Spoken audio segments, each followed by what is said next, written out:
puis je vais passer à autre chose. Je résume, aucune légitimité reconnue à l'État d'Israël, djihad contre le sionisme. Il me semble qu'elle a été réformée, cette charte. Terminer, s'il Elle a vous été plaît. réformée, Les cette terres charte, demeureront musulmanes et évidemment la Palestine va du Jourdain à la Méditerranée. Ça, vous êtes d'accord avec ça? Non, pas du tout. Moi, j'ai parlé de la libération du peuple palestinien du Jourdain à la mer.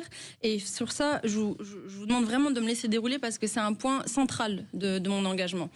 Moi, Votre engagement, c'est un État binational laïque. Oui, et sur ça, il faut vraiment me laisser dérouler 2 minutes. Et je vous demande un peu d'attention du coup sur ce sujet.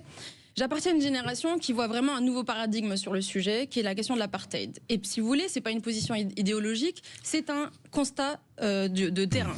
Israël s'est toujours défini comme un État juif et démocratique. Jusqu'à là, on est d'accord. Sauf que dans une... c'est un État. Non. Sauf que il n'est plus. Mais laissez-moi terminer. Mais laissez-moi terminer. Oui. Israël s'est toujours défini comme un État juif et démocratique.